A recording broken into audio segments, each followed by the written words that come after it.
Now as we can see here, it's not looking too bad, so let's go ahead and finish up here. I got a little more effect I want to add to this.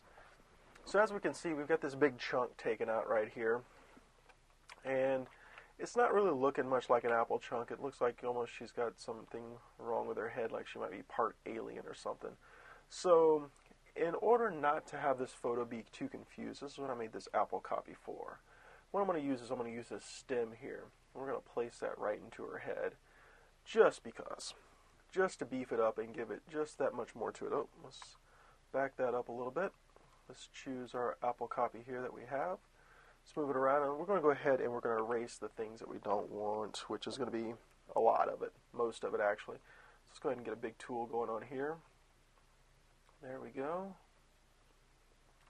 Now let's take a minute to look and see what we've got going on here. We have, basically what we have here is we have this white oval that, let's go into our pick tool so I can explain this. We have this white oval that kind of circles around the outside of what I call the belly button of the apple here. And then we also have this green part right here that becomes darker as it falls down into it. What's going to happen is we're going to have to recreate this because we're not going to be able to keep this look right here. I mean, I'm going to put the stem up here. But as you can see, this is not going to fade in so well with the rest of her head. So what I need to do is I'm going to have to erase all of this except for the stem. And then I'm going to have to recreate these shadows and depth that's going on here. So we're going to do that. So let's go back to our erase tool now. After we hit enter and accept that, we're going to hit our erase tool, and we're just going to go ahead and shrink our thing down.